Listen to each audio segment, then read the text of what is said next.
Thank you.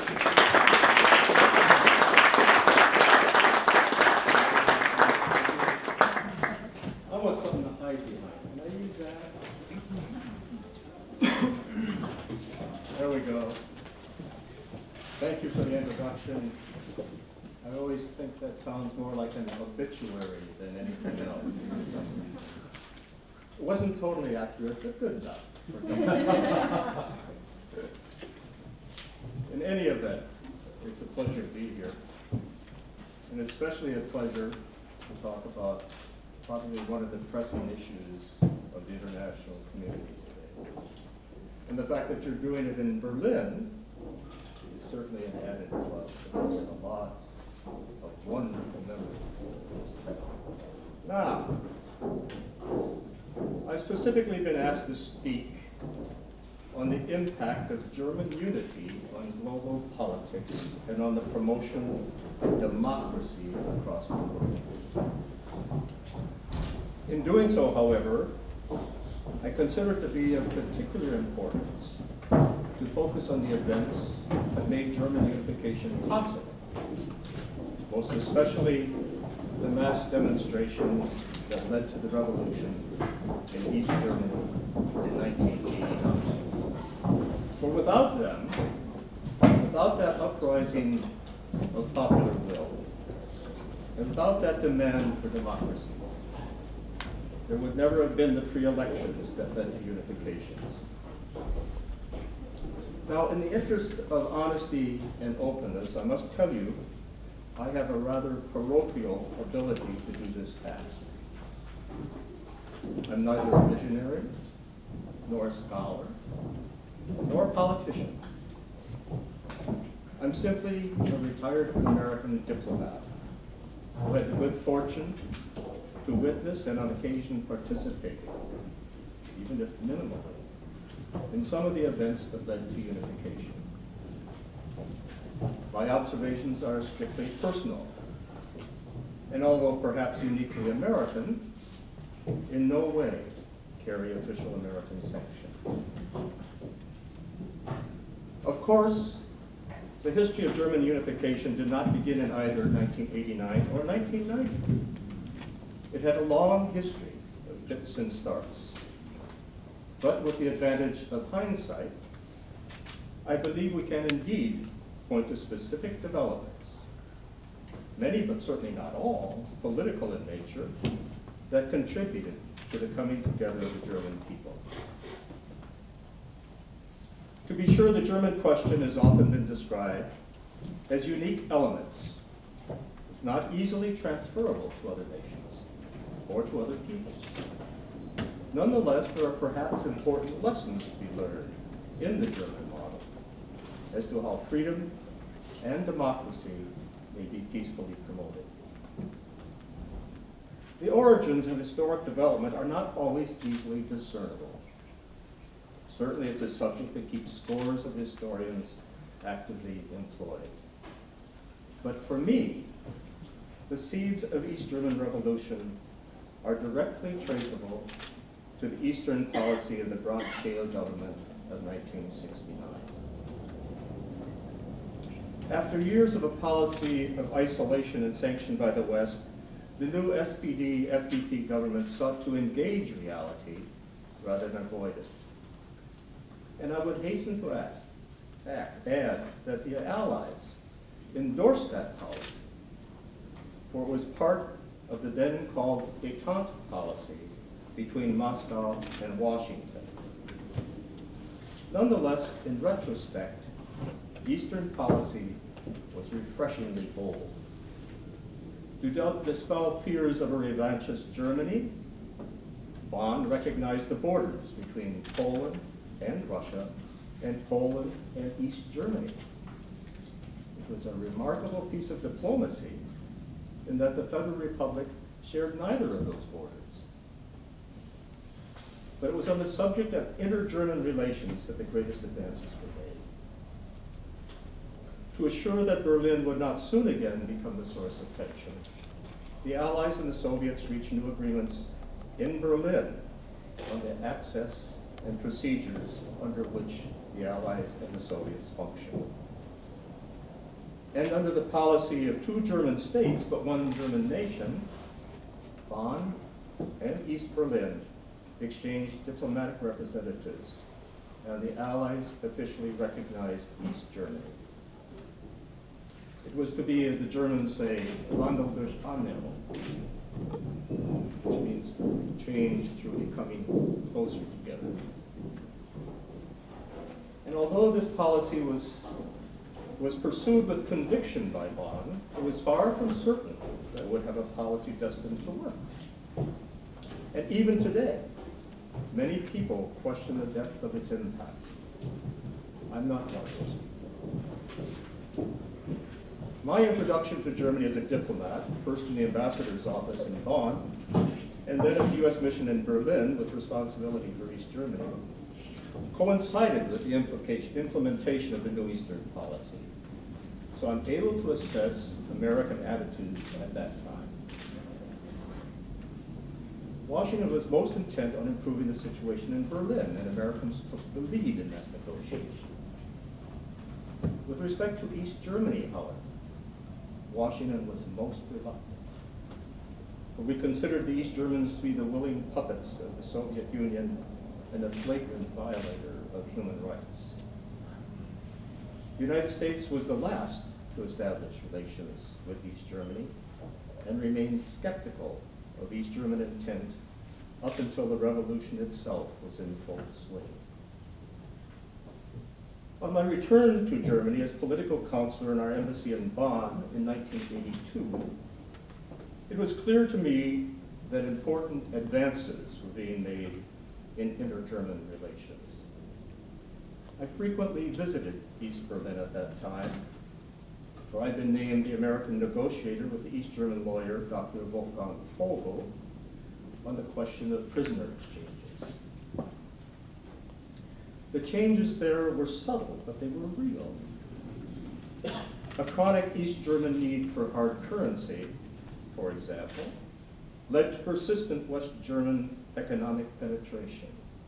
That was done through the church, via barter arrangements, through hard currency shops, which sold Western goods to East Germans who had either family or friends in the West, and therefore they could get hard currency. And unfortunately, through the purchase of East German political prisoners. Many of the prisons in East Germany were full of people who just basically disagreed with the regime. And cynically, they sort of offered them up to the West German government at about 40,000 Deutschmarks a crack. And what do you do? And I think the West German government did that. They took as many as they could. That was a source of a lot of hard currency. Interestingly enough, and I don't know how many people ever experienced this, but the intershops in which they sold Western goods for hard currency, by definition, excluded members of the Communist Party because they were prohibited from having Western currency.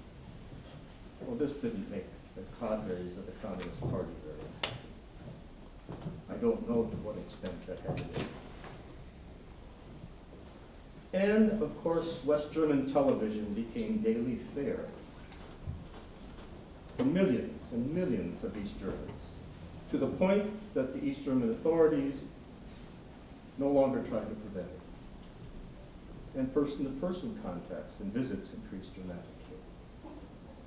Nonetheless, it was presumed in every world capital that as long as Moscow fully backed East Germany, and as long as the dreaded Stasi kept control of East German society, all talk of structural change, let alone unification, was doomed. And of course, Moscow was the key. Ever since the end of World War II, it was Soviet power alone that drove the Cold War and held all of Eastern Europeans in thrall. Certainly, we knew it was not all well in the Soviet Union. Its economy was on the brink of disaster.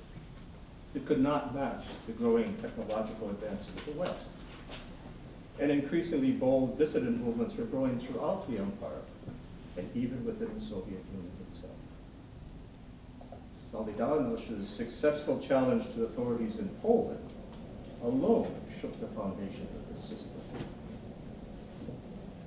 Nevertheless, it was not until the ascendancy to power of Mikhail Gorbachev that serious effort was made to address these problems. To be sure, Gorbachev's interest was not to destroy the system, but to save it. But his efforts to restructure communist society, called perestroika, and to open up intellectual debate, called glasnost, unleashed forces that could not be controlled. President George H.W. Bush has called Gorbachev a visionary, who not only foresaw a better world, but also acted decisively to achieve one. And certainly his tenure in office marked a radical change in world history, and indeed made German unification possible. But that was still to come. As I arrived as U. Ambassador to the German Democratic Republic in 1988, all this was uncertain. My initial impression on arrival is that little had changed in the 4 years since I'd been last in East Berlin. The Honecker government, although aging, still seemed in full control. East Berlin itself had brushed up a little bit in connection with the 750th anniversary of the founding of Berlin. The hard currency shop around the corner from the embassy was doing a brisk business, but the Volpos still manned the wall. And we knew the Stasi still were an omnipotent presence throughout East German society. Moreover, Honecker himself was still basking in the glow of his official visit to Bonn the previous year. And plans were already underway for a gala international celebration of the 40th anniversary of the German Democratic Republic in October of 1989. Once I began my official calls throughout the provinces, however, a much more nuanced picture emerged. Certainly the party officials kept close line on what progress was being made in the party, but church and university officials were increasingly open in their calls for glasnost, apparently emboldened by Gorbachev himself. To be sure, all were careful when speaking to American officials, but clearly something was afoot. The subsequent story of the East German Revolution, it's a word I personally much prefer to Wende, has now entered the political lore of the German people.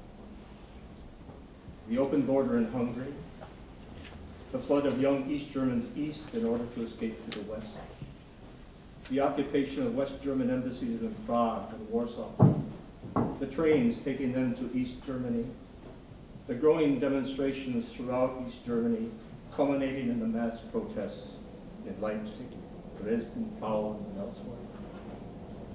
As we then remarked in our small embassy in East Berlin, the historical videotape of the GDR was on fast forward.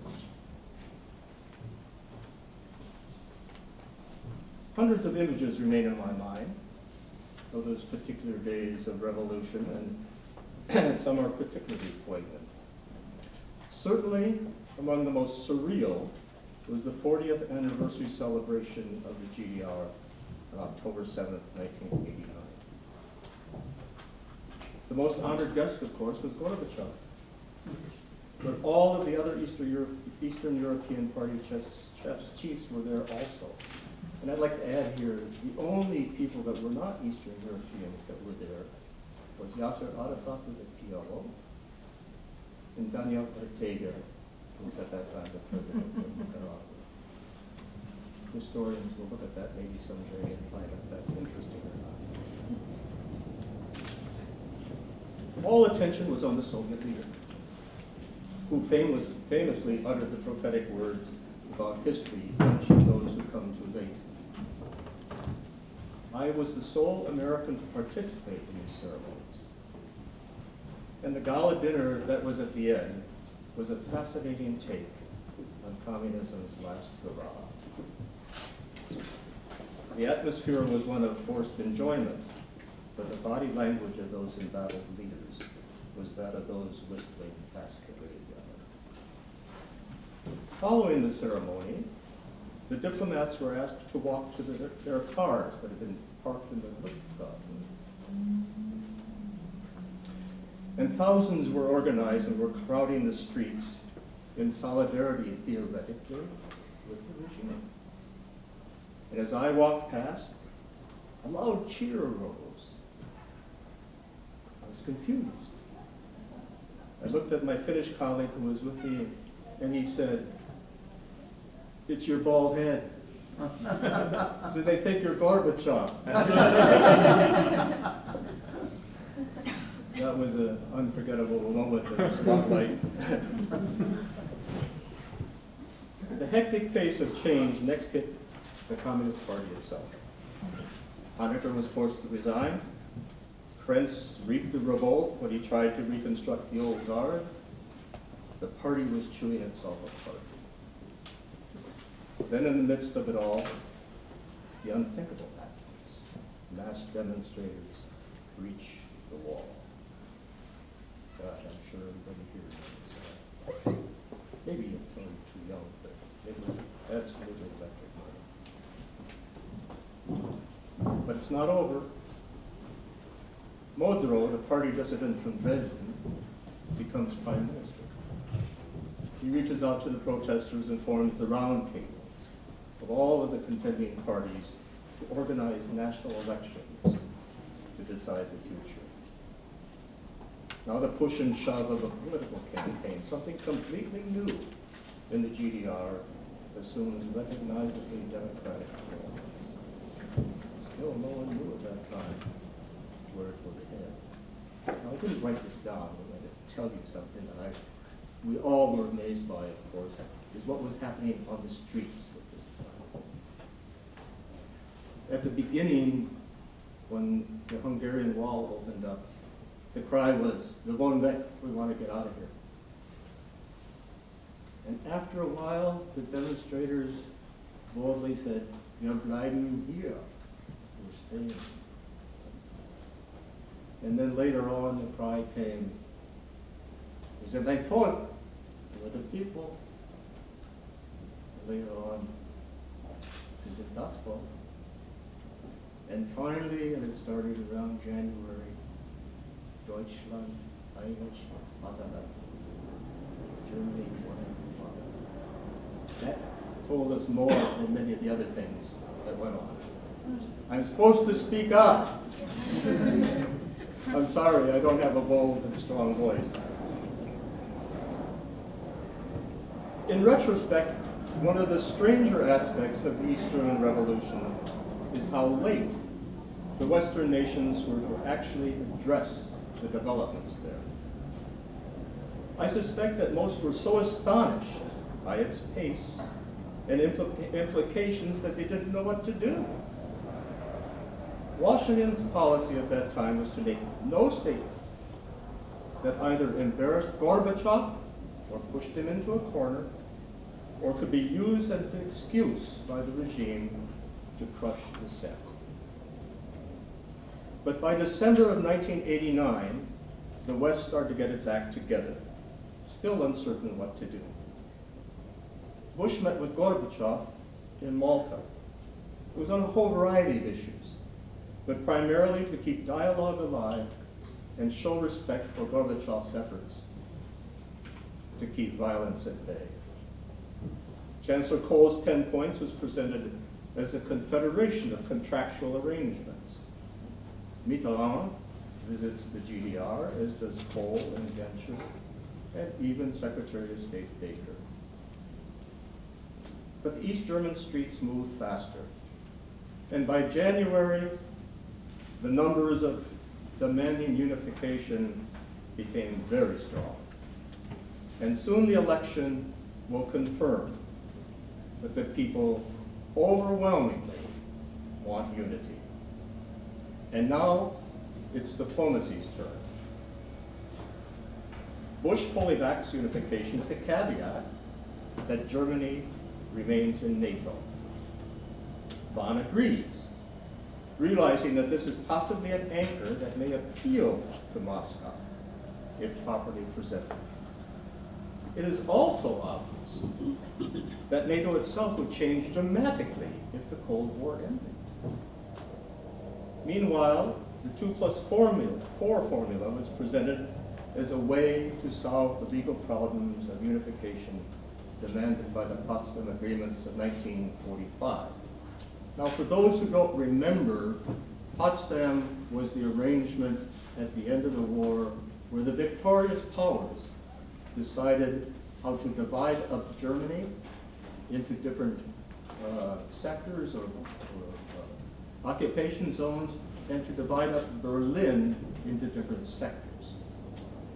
They had all of the victorious powers at that time were given the responsibility to make a final determination on Berlin and Germany as a whole. So without the Allies, you could not meet the legal requirements for unification. So the Allies added the two German states into the formula. Therefore, 2+4 becomes the formula for formally eliminating the legal objections to unification. And then Genscher and Kohl begin what I consider a series of masterful diplomatic moves, assuring Moscow that Germany was so integrated into Europe that it would never again pose a military threat, and encouraging the Soviets to see the benefits of trade by shipping massive amounts of foodstuffs to Russia to alleviate the growing food shortages there. Gorbachev did, probably assuming he could not change things anyway except by massive force, and then perhaps not even then. Certainly any use of the military would undermine his efforts to reform a broken system and probably lead to his political downfall. The legal negotiations, and I only attended the one in Berlin, largely confirmed the political arrangements already reached. We know the final wonder of the dissolution of the GDR and its unification with the FRG, as solemnly celebrated at the Reichstag on October 3rd, 1990. It was truly a wonderful, wonderful act. Of course, by the time that unification took place, all Eastern Europe had already been politically transformed, and the Soviet Union itself was on the way. So it wasn't the prospect of Germans coming together that galvanized the reformers in the East, but more likely, the picture of East Germans themselves boldly demanding their rights and toppling the hated wall. As we know, historians now are actively plumbing the open archives to explain what happened, and that's a process that will certainly continue. Certainly, I would not presume to offer definitive judgment on what led to unification and what specific impact it had on authoritative regimes. Nonetheless, as a historical witness and a Zeitzeuge, this wonderful German word, Zeitzeuge, I would offer some observations. First, political isolation seldom succeeds. Nor, ironically, does active engagement, unless all parties play the game. But engagement at least holds the promise of change, if only by allowing the parties to get to know each other, building confidences, and smoothing differences. In other words, Wandel durch Annäherung. Second, over time, tanks and secret police can crush dissent only within limits if a dynamic population is determined, alert, and unwilling to be pushed further.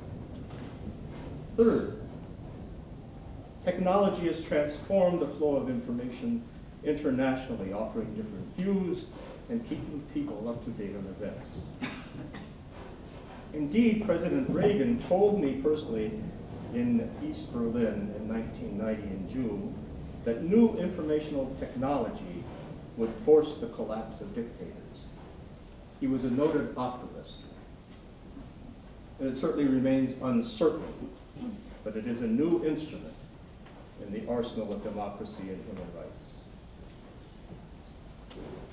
And last, of course, the role of adroit diplomacy is increasingly vital in the resolution of global disputes and in advancing the cause of human dignity. Now, I hope I'm not naive enough to think that any or all of the above will necessarily lead to success. Every problem is different and demands unique approaches. Indeed, with the possible exception of Korea, I know of few nations outside of Europe and North America where unification has had a direct impact. The South Koreans that I know had hoped to emulate segments of West German policy, but they ran on into implacable North Korean rejection. It's quite obvious that the North Koreans have studied the German situation themselves. And it is, in fact, that democracy and human rights are quite simply no longer only an East-West Cold War problem. Now a deep cultural divide and all of the North-South problems have become more complex because in the North-South problems there is also poverty, disease, and despair. In his inaugural address, President Obama eloquently addressed many of those issues by calling for outcast nations to unclench their fists and join in international diplomacy, dialogue, and comity. He realistically knew that it would take years, and certainly the response is not what he had hoped. Nonetheless, in an increasingly interdependent world, that call must be pursued with persistence and patience. To do otherwise would be to abandon the last best hopes of mankind. Thank you very much.